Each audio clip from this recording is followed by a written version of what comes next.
आती, अब्दुल कादिर महबूब बनोगे क्या आशिक, महबूब बनोगे क्या आशिक। माँ के पास आते हैं, लिपटते, अम्मी तवज्जो, अम्मी, एक आवाज कान में आती है कि महबूब बनेंगे क्या आशिक, महबूब बनेंगे क्या आशिक। माँ क्या जवाब दूं? माँ ने कहा बेटा मैंने कोई जवाब नहीं देना, तूने भी नहीं देना।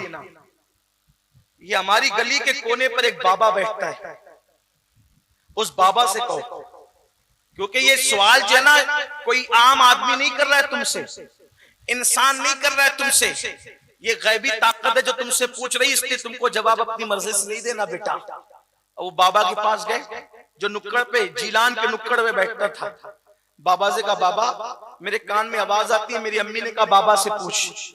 बाबा ने कहा बेटे शहजादे अब्दुल कादिर, बड़े खानदान का तू फर्द है, मेरी आंखों पर तेरे कदम हो, मेरे सर पे तेरे कदम हो शहजादे, लेकिन सवाल बड़ा डिफिकल्ट है, बड़ा मुश्किल सा है, इसलिए तू कल आना, मैं तेरे सवाल का जवाब बन जाऊंगा। जवाब पर तवज्जो करें, तू कल आना, तेरे सवाल का जवाब दूंगा नहीं, मैं तेरे सवाल का जवाब बन जाऊंगा। नन्ही सी शहजादगी ने सोचा कल जवाब मिल जाएगा। जब दूसरे दिन गए तो जगह खाली, कोई नहीं था वहां। परेशान से हुए, नन्हे से दिलो दिमाग में ख्यालात आए। माँ ने तो कहा था कि वो अल्लाह वाला है, क्या अल्लाह वाला भी कोई झूठा दावा करता है, झूठा वादा करता है? ऐसा तो हो नहीं सकता। चंद लड़के वहां मौजूद थे, कहा शहजादे, अशराफ घराने के शहजादे किसको ढूंढ रहे हो? यहाँ बाबा बैठता था, हाँ कल रात वो मर गया। फिर उसका कोई मजहब व मसलक किसी को मालूम नहीं पड़ा, उसका मजहब व मसलक किसी को मालूम नहीं पड़ा। इख्तिलाफ हुआ, क्या करें? तो कहा कि शहर के बड़ों ने मशवरा दिया कि पैर में रस्सी बांधो, कचरे की कुंडी पे फेंक दो, ले जाकर के कुंडी फेंक दो। अरे इसका मतलब गौस पाक की अम्मी इतनी बड़ी वलिया थी कि पूरा गांव जिसको नहीं जानता था, गौस पाक की अम्मी घर में बैठकर जानती थी कि उसका मुकाम क्या है। माएं जब ऐसी होती है तो बच्चे भी ऐसे होते हैं।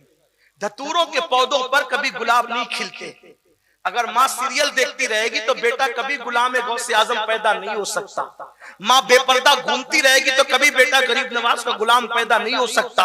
हाँ हाँ, माँ मर्दों से फोन पे लंबी लंबी नाजायज बातें करती रहेगी तो उसका बेटा कभी बाहया पैदा नहीं हो सकता। माँ चोरों को जन्म देगी, उचक्कों को जन्म देगी, शराबियों को, जुआरियों को जन्म देगी। बेपर्दा रहेगी तो यही होगा, हराम खाती रहेगी तो यही होगा, सीरियल देखती रहेगी तो यही होगा। अगर अपने बच्चों को अच्छा देखना है, पहले खुद को बदलो, अपने आप को धतूरा न बनाओ, अपने आप को गुलाब का पौधा बनाओ। पौधा गुलाब का होगा तो गुलाब खुद ब खुद खिलेगा। अल्लाह अकबर। इसलिए मैं लोगों से कहता हूँ, माँ खैर हो तो बेटा वली होता है, और अगर माँ उम्मुल खैर हो तो बेटा वलियों का सरदार होता है। गौस पाक की अम्मी खैर नहीं, गौस पाक की अम्मी उम्मुल खैर थी। बाप साले हो तो बेटा भी वली होता है, लेकिन बाप अगर साले नहीं बल्कि अबू साले हो तो उस वक्त बेटा बलियों का सरदार हुआ करता है।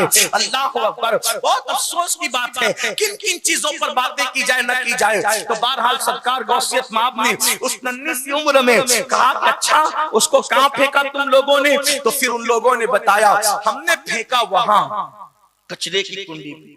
अगर आप चले तो बता सकते हैं, गौस पाक खुद फरमाते हैं मैं नन्ही सी उम्र में गया तो देखा कि चील, कौवे, कुत्ते, बिल्ली उसका गोश्त नोच नोच के खा रहे थे, नोच नोच के खा रहे थे।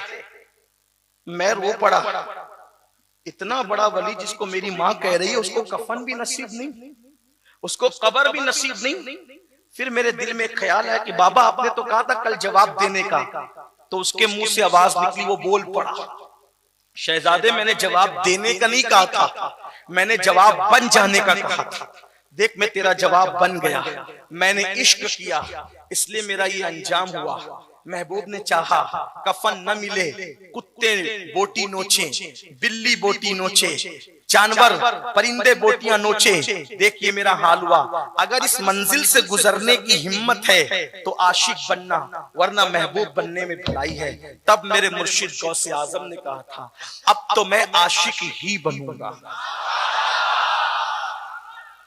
अब तो मैं आशिक ही बनूंगा और हर उस इम्तिहान से गुजरूंगा जिससे यार चाहेगा। फिर दुनिया ने देखा 35 साल गौसे आजम पर ऐसे गुजरे कि दरख्त की